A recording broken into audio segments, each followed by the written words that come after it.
major criticism of the Book of Mormon is that material was taken verbatim from other sources available to Joseph Smith at the time.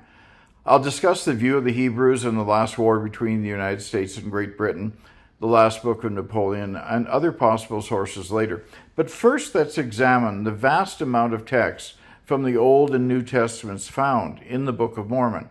On average, 1 of every 9 chapters in the Book of Mormon is copied directly from the Bible. 27 chapters in the King James Version of the Bible are repeated almost verbatim in the 239 chapters of the Book of Mormon. This table details the passages copied from the Bible. There are also many King James Bible translational errors contained within the Book of Mormon, specifically the 1769 version that Joseph Smith owned. For example, in 2 Nephi 15:25, which is the same as Isaiah 5:25, the correct translation of the Hebrew "sokow" is filthy, not torn, as found in the Book of Mormon. Also in 2 Nephi 14:5, which again is the same as Isaiah 4:5, the word chupka is translated as defense, not the correct translation from the Hebrew of canopy. The Book of Mormon certainly sounds biblical, not only because, like the late war between the United States and Great Britain, another possible source, it was written in King James 17th century language, but also because more than 27,000 words, hundreds of verses, are copied directly from the King James Version of the Bible. Let me repeat that. Hundreds of verses are copied verbatim. There are cases where entire passages are lifted from the Bible. Sometimes the quotation is explicit, as in 2 Nephi, which contains 18 chapters quoted from the book of Isaiah. At other times, it's a passage here and a passage there. The bigger question is, of course, how could the Book of Mormon contain anything whatsoever from the King James Version of the Bible? Moroni supposedly buried the gold plates in 421 AD. The King James Bible came out 1190 years later. Ergo, the Book of Mormon could not be based on plates buried in 421 AD, since it contains translational errors that didn't occur until 1190 years later. Not to mention that the language of the King James Bible was not the language of 400 AD or 1930 USA, for that matter. Another significant concern is the fact that the italicized words from the King James Version of the Bible also appear in the Book of Mormon. These italicized words in the King James Version of the Holy Bible were not in the original Greek text, but added by the translators to give greater clarity of thought, because word meanings and idioms change. This is usually necessary when translating from one language to another, a fact that Joseph and his scribes, it would seem, were ignorant of. The italicized words in the King James Bible are words that were added by the King James translators to help the reader. However, to make sure that everyone understood that these words were not found in the available manuscripts, they were put in italic. Isaiah 9:1, "Nevertheless the dimness shall not be such as was in her vexation, when at the first he lightly afflicted the land of Zebulun and the land of Naphtali, and afterwards did more grievously afflict her by the ways of the sea beyond Jordan, in Galilee of the nations."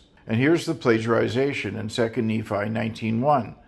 "Nevertheless the dimness shall not be such as was in her vexation, when at first he lightly afflicted the land of Zebulun and the land of Naphtali, and afterwards did more grievously afflict by the way of the Red Sea beyond Jordan in Galilee of the nations." We find in Malachi 3:10, "And pour out a blessing, that there shall not be room enough to receive it."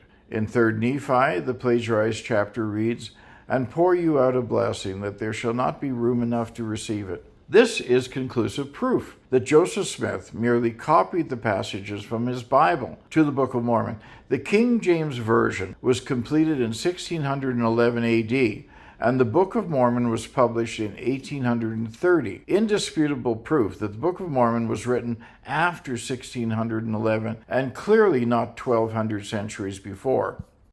I believe that Kurt Vander Heuvel contributed to the discussion greatly by highlighting the large number of words that appear in the King James context alone, implying that these words are the result of biblical quotations and are not simply a coincidental part of the author's vocabulary. A few examples: the word manifestation, or its plural, is used in 1 Corinthians 12:7 in the phrase the manifestation of the Spirit. This text and a number of surrounding verses is quoted in Moroni 10:8. This in itself is not an anachronistic quote, since Moroni lived long after the establishment of the New Testament canon, although it's a little unclear as to how these New Testament quotes managed to cross the continental divide. However, we find that every time the word manifestation is used in the Book of Mormon, regardless of the context, author, or time, it appears in the phrase manifestation of the Spirit. This can hardly be ascribed to coincidence. Another example, the word bitterness appears in Acts 8:23 in the phrase the gall of bitterness and in the bond of iniquity. We find that every time the word bitterness is used in the Book of Mormon, it appears in the phrase gall of bitterness, again regardless of context or author. Even more significant, the word in all but one instance also occurs with the phrase bonds of iniquity. A final example, every time the word intense is used in the Book of Mormon, it appears in the phrase thoughts and intents of the heart, as in Hebrew 4:12. I provided below a small sampling of the 769 times that Smith or Cowdery or Rigdon copied directly from the King James Version of the Bible to the Book of Mormon, as shown in the Skeptic's Annotated Book of Mormon, to show just how extensive the plagiarism is. For example, in 1 Nephi, the mysteries of God comes from, of course, 1 Corinthians 4:1. Great and marvelous are thy works, O Lord God Almighty, and that comes from Revelations 15:3. Being grieved for the hardness of their hearts, that comes from Mark 3:5. To stir you up by putting you in remembrance, that comes from 2 Peter. Behold, I dreamed a dream, Judges 7:13. Spoken by the mouth of all his holy prophets since the world began, comes from Acts 3:21. It is expedient for us that one man should die for the people, that the whole nation should not perish. That was from John 11:50. Now I know of a surety that the Lord hath, that comes from Acts 12:11. All nations and kindreds and people and tongues, that comes from Revelations 14:6. They are not of the world, that comes from John 17:14. I am the voice of one crying in the wilderness, make straight the way of the Lord. And of course that comes from John 1:23. There standeth one among you whom ye know not, whose shoes latchet I am not worthy to unloose, and that's John 1:26 and 27. One mightier than I cometh, the latchet of whose shoes I am not worthy to unloose, and that's Luke 3:16. In Bethabara beyond Jordan, that comes from John 1:28. For the entire list of the 769 examples of unattributed copying or plagiarism from the Old and New Testament, you can find them in the Skeptic's Annotated Book of Mormon. In response to my question to Fair Mormon or Fair, how do you explain the large volume of material in the Book of Mormon lifted directly from the Bible and the presence of numerous errors found in the Book of Mormon unique to the 1769 King James edition of the Bible? Fair's response was fact-checking results. The claim is based upon incorrect information. The author is providing knowledge concerning some particular fact, subject, or event. But Fair does not indicate what incorrect information they're referring to. I'd like to deal individually, however, with numerous explanations Fair has proposed. The first one, some of the Book of Mormon Isaiah passages generally match the version of Isaiah found in the Bible at the time. However, not all of them do. Well, that's true, but I think we have to agree also that the clear majority of it is verbatim. I also asked the question, the Book of Mormon incorporates text which seems to be taken from the Bible, including passages which are now considered to be mistranslations in the King James Version.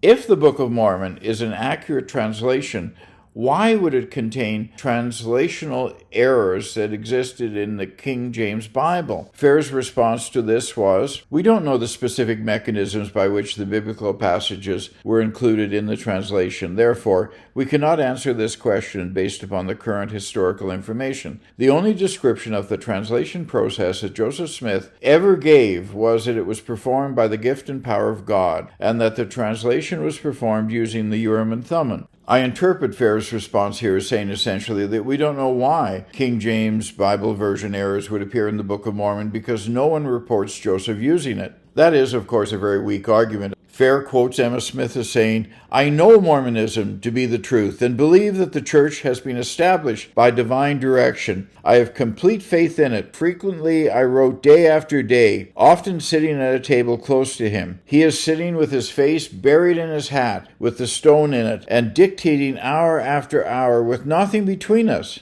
Question to Emma: had he not a book or manuscript from which he read or dictated to you? Answer: he had neither manuscript or book to read from. Question: could he have had, and you not know it? Answer: if he had anything of the kind, he could not have concealed it from me.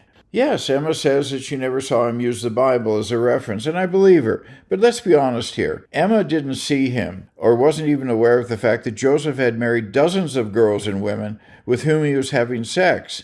The fact that she didn't see him doesn't mean that it didn't happen. If Joseph was wily enough to pull off all of these sexual liaisons with her not knowing about it, could he not have hidden the Bible from her on those few occasions when she translated from it? Because we know that Emma did not act as a scribe for most of the translation, and certainly not when 2nd Nephi, the portion containing many of the plagiarized chapters from Isaiah, were being translated. Emma's involvement was very limited. She and her brother Reuben Hale acted as scribes between December 1827 and February 1828. Most of the plagiarism of Isaiah took place in 2nd Nephi, as this slide indicates. We also know that chronologically 2nd Nephi was written last, between June 12th and June 21st, 1829. Oliver Cowdery was the exclusive scribe during all of the plagiarized chapters of Isaiah.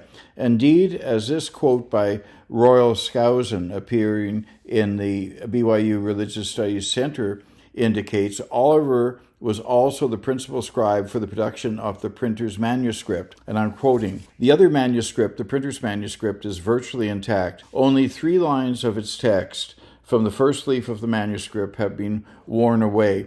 This manuscript is owned by the Community of Christ, formerly the Reorganized Church of Jesus Christ of Latter-day Saints. Oliver Cowdery is the main scribe." And as you can see from this slide, Oliver Cowdery was there for 84.6% of the translation. We do not know which portion of the Book of Mormon was translated behind the curtain. It's far from inconceivable to believe that Joseph may have secreted a copy of the Bible or other reference materials to his side of the curtain, which separated him from his scribe. Also, if fraud was at play, Oliver Cowdery, the principal scribe, may have well been in on it. I think we also need to ask why the use of a curtain. We know from numerous sources that Joseph translated through a stone in his hat. We also have been told that the gold plates were not used directly in the translation process, and indeed were sometimes not even present. That said, why then was a physical separation from the scribe necessary, other than to provide an opportunity to refer to reference materials? Fair Mormon comments that although there is not a single witness that saw Joseph consult any books during the translation process, some scholars believe that it may still be possible that he did consult a Bible. If so, then he could have copied the relevant passages whenever he reached a point in the translation which he thought matched the material in the Bible. I think this is a sensible concession on a part of Fair, and certainly reasonable. The great majority of the material we're speaking about comes at the very end of the translation process, which might have also been a motivator to move things along. This avowal also removes the accusation of fraud. Fair then comments that New Testament writers literally quoted hundreds of Old Testament scriptures, including 76 verses from Isaiah. This is true. The Savior himself often quoted the Old Testament prophets. But I see this as something different. The Lord usually let us know where it came from. For example, in Mark 12:26, "And as for the dead being raised, have you not read the book of Moses in the passage about the bush, how God spoke to him, saying, I am the God of Abraham and the God of Isaac and the God of Jacob?" Or in Mark 10:19, "You know the commandments.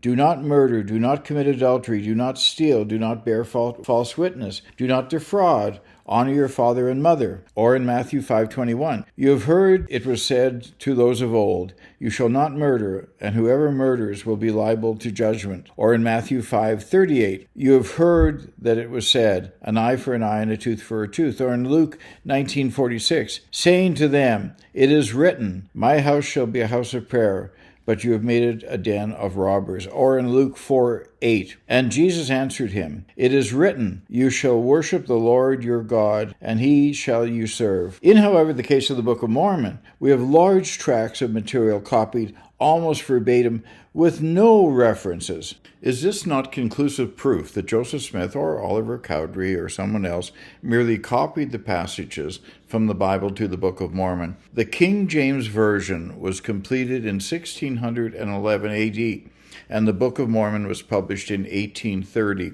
It seems to me that there are only two possible conclusions.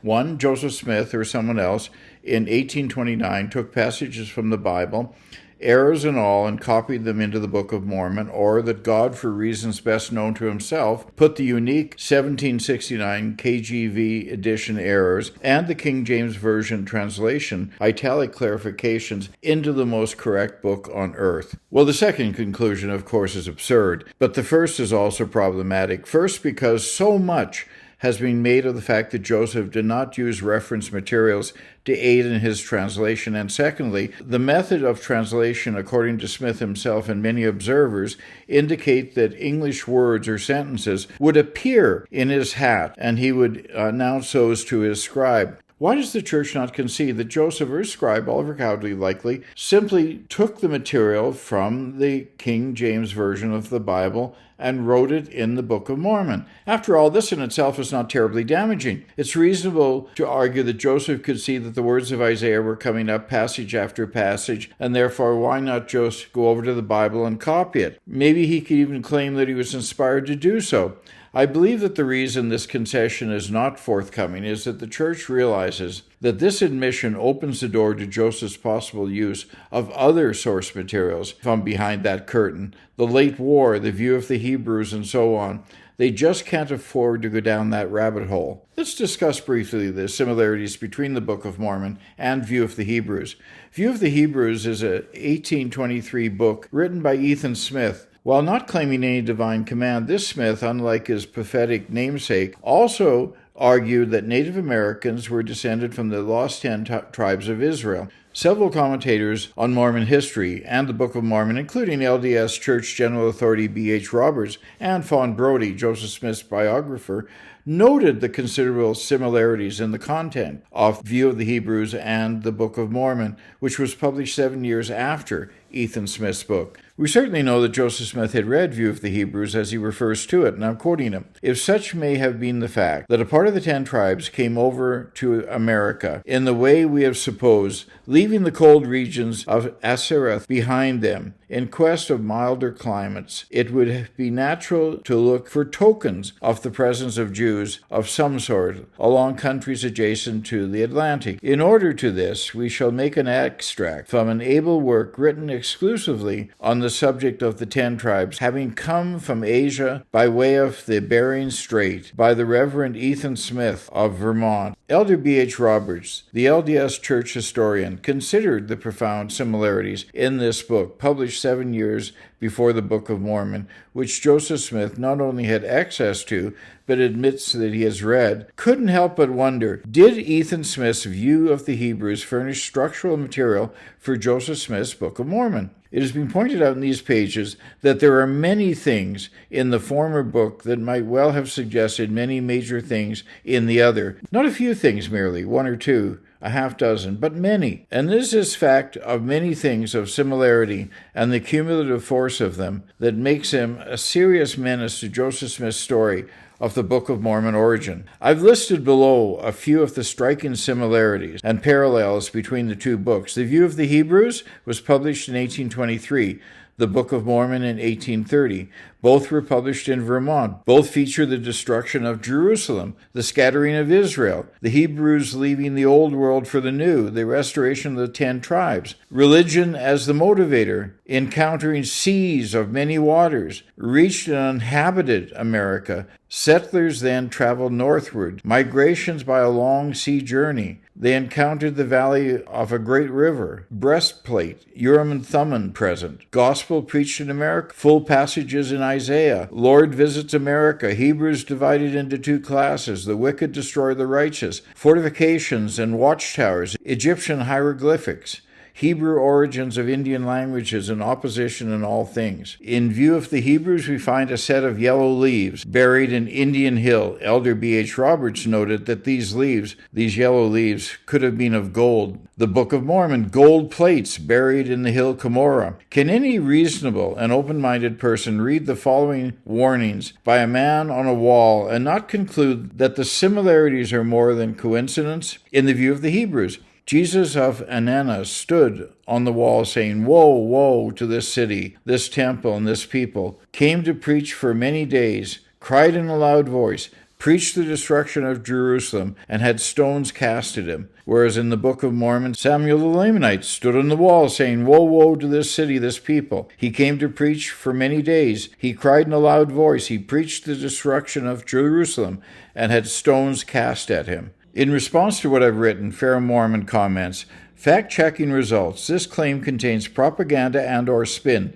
The author or the author's source is providing information or ideas in a slanted way in order to instill a particular attitude or response in the reader. Mormon apologist John W. Welsh writes, some also postulate a link between Ethan Smith and Oliver Cowdery, since both men lived in Pulteney, Vermont, while Smith served as the pastor of the church that Oliver Cowdery's family attended at the time that View of the Hebrews was written. The View of the Hebrews theory is yet another attempt to fit a secular origin to the Book of Mormon. Many of the criticisms proposed are based upon B.H. Roberts' list of parallels, which only had validity if one applies hemispheric geography to the Book of Mormon. There are a significant number of differences between the two books, which are easily discovered upon reading Ethan Smith's work. Many points that Ethan Smith brought were important but not mentioned at all in the Book of Mormon, and many of the parallels are no longer valid based upon current scholarship. Firstly, the current scholarship he refers to is his own. Welsh was the founding director of the now mercifully defunct Farms apologetic group. Just a couple of comments on his statements. And I quote, advocates of the Ethan Smith theory must also explain why Joseph had the chutzpah to point out the source of his forgery.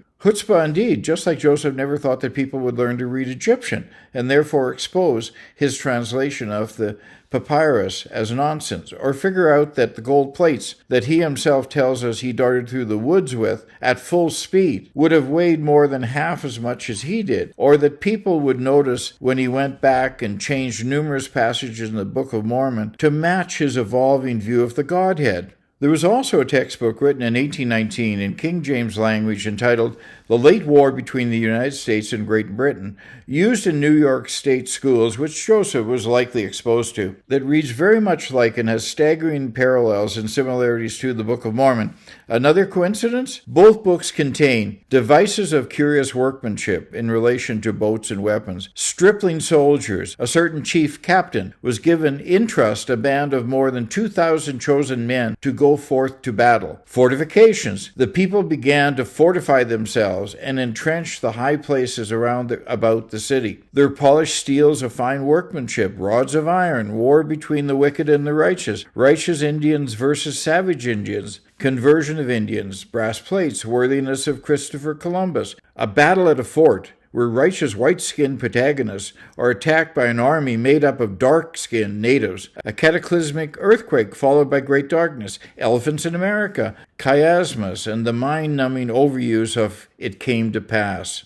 Fair's response to my question, the late war between the United States and Great Britain, used in New York State schools, which Joseph Smith likely was exposed to, reads very much like and has staggering parallels to and similarities to the Book of Mormon.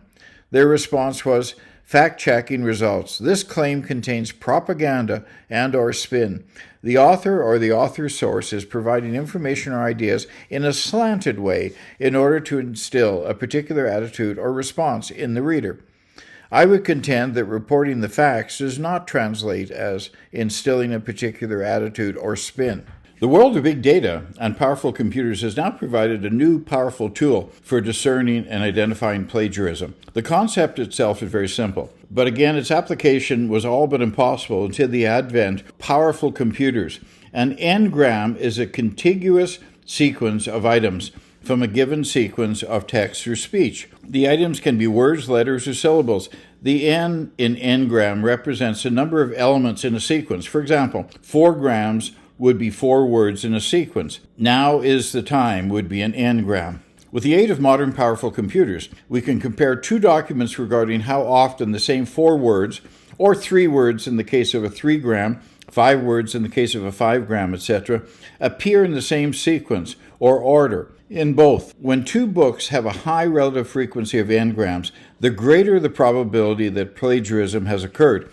I say relative because the n-gram findings is by comparison of n-gram frequencies found in other documents from the same period. An example would be comparing the Book of Mormon 1830 to Pride and Prejudice 1813. You would expect the 4-gram to show a very low frequency, which is in fact the case. In October of 1813, researchers Chris and Diane Johnson conducted an n-gram analysis of the Book of Mormon, comparing it to over 100,000 books from the pre-1830 era. They found the book entitled The Late War Between the United States and Great Britain to have the highest n-gram score. In fact, the computer algorithm found over 100 rare 4 grams shared by both the Book of Mormon and the Late War. To put this into perspective, they found that the Late War contained more 4-gram connections to the Book of Mormon than 99.999 of other books published before 1830. 100,000 books were looked at. These findings are highly significant because they show beyond any reasonable doubt that the author of the Book of Mormon plagiarized from the Late War Between the United States and Great Britain, published in 1816, 14 years before the Book of Mormon. Does this in itself prove that Joseph Smith consciously, purposely, and with fraudulent intent copied material from the late war between the United States and Great Britain? While it's certainly likely, I don't think we can go quite that far. In 1976, former Beatle George Harrison was sued by Bright Tunes Music, the publisher of He's So Fine, on behalf of Ronnie Mack, the songwriter, who had died in 1963, shortly after his tune became a #1 hit in the United States. Harrison testified at trial, "I wasn't consciously aware of the similarities between He's So Fine and My Sweet Lord, as it was more improvised and not so fixed." Judge Owen, who analyzed the music of both songs, ruled that it is perfectly obvious to the listener that in musical terms the 2 songs are virtually identical. The judge found that Harrison unconsciously plagiarized He's So Fine. He also stated that, "I do not believe he did it deliberately, but under the law, infringement of copyright is no less, even if it's subconsciously accomplished." It's impossible for us to know what went on in Smith's head. Perhaps we can best determine his motivations by examining his conduct and his character and other matters. We can look at the first book of Napoleon. There are certainly some similarities in text, but perhaps not enough to make an issue out of it. In the first book of Napoleon, we find, "Condemn not the writing." We find that as well. "Condemn not the writing" in the Book of Mormon. "Upon the face of the earth it came to pass, the land of their inheritance, their gold and silver, the commandments of the Lord, the foolish imaginings of their heart, small in stature, Jerusalem, because of the perverse wickedness of the people." We find in the Book of Mormon, "Upon the face of the earth it came to pass, his inheritance and gold and his silver, and the commandments of the Lord, the foolish imaginings of his heart, large in stature, Jerusalem, because of the wickedness of the people." So there are some similarities. The first book of Napoleon was published prior to the Book of Mormon. There are major similarities and a good deal of plagiarism between the Book of Mormon and the Westminster Confession of Faith. The Westminster Confession of Faith was drawn up in 1646 by the Westminster Assembly as part of the Westminster Standards to be a confession of the Church of England, and has been very influential within Presbyterian churches throughout the world. The name Westminster Confession comes from the fact that in 1643, the English Parliament called upon learned, godly, and judicious divines to meet at Westminster Abbey to provide advice on issues, doctrines, government, and discipline within the Church. The confession was also adopted by the Presbyterian Church in the United States in 1729. We, of course, know that members of Joseph Smith's family joined the Presbyterian Church in the 1820s. It would seem, by examining the following passages, that Joseph Smith also plagiarized this document, specifically the Westminster Confession and the Catechism. Alma 40:11, the state of the soul between death and the resurrection, whereas in the Westminster Confession, chapter 32, the state of man after death and the resurrection. Alma 40:11, the spirits are taken home to the God that gave them life. In the Westminster Confession, their souls return to the God who gave them. In Alma 40:12, the spirits of those who are righteous are received into a state of happiness. Westminster Confession, the souls of the righteous are received into the highest heavens. Alma 40:13, the spirits of the wicked shall be cast out into outer darkness. The Westminster Confession, the souls of the wicked are cast into hell and utter darkness. Alma 40:14, the souls of the wicked, yea, in darkness, remain in that state until the time of their resurrection. The Westminster Confession, the souls of the wicked remain in darkness, reserved to the judgment of the great day. Alma 40:20, the souls of the bodies are reunited. The Westminster Confession, the bodies shall be united again to their souls. Mosiah 5:3, infinite goodness of God. The Westminster Confession, infinite goodness of God. Alma 42:2, our first parents. Westminster Confession, our first parents. 2 Nephi 28:21, carnal security. Westminster Confession, carnal security. It's not my intention here to go into myriad examples of where Joseph may have found inspiration from the many atlases and maps available to him when choosing names and places, but let me give you just one. It's the suspicious link between the hill Comora and the Comoros Islands off the eastern coast of Mozambique, the capital of which is Moroni. The apologists, of course, claim coincidence, that Comoros is not close enough to Comora. The truth, however, is that in Smith's day, prior to the French occupation of the late 1860s, Comoros was known by its original Arabic name, Camorra.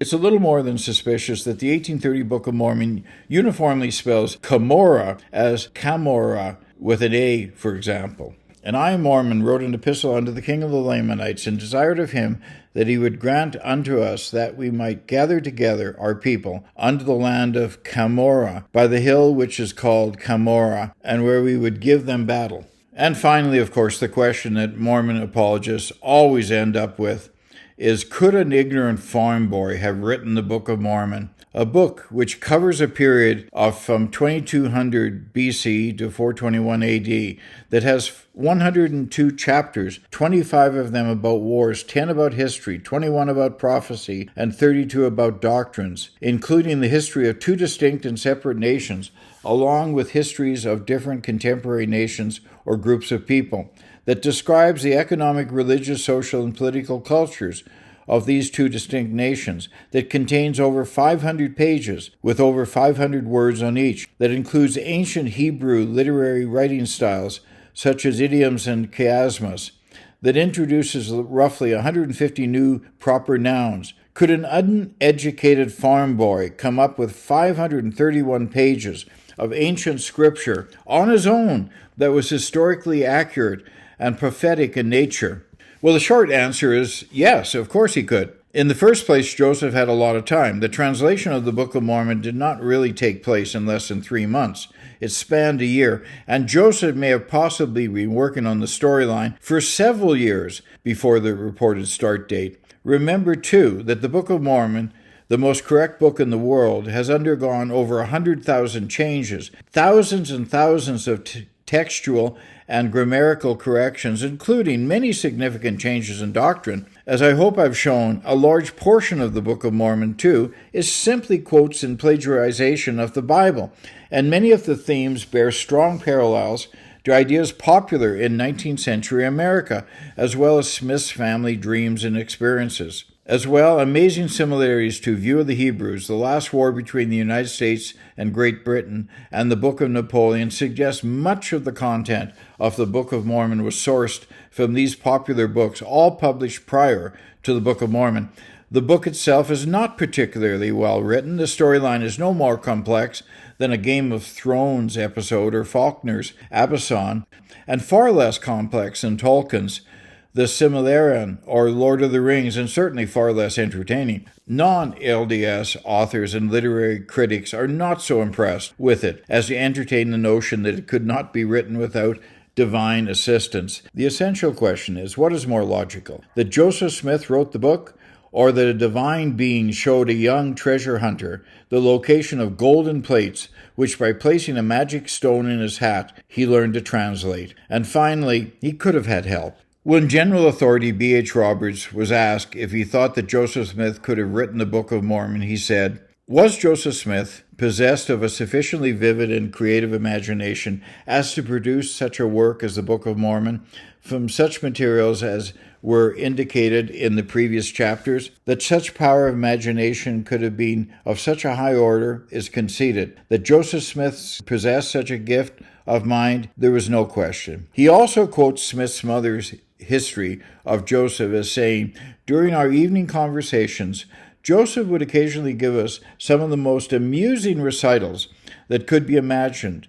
He would describe the ancient inhabitants of this continent, their dress, their modes of travel, and the animals upon which they rode, their cities, their buildings, with every particular, their modes of warfare, and also their religious worship. This he would do with as much ease, seemingly, as if he had spent his whole life among them." Roberts concluded that these evening recitals could come from no other source than a vivid, constructive imagination, that of Joseph Smith, a remarkable power which attended him through all of his life.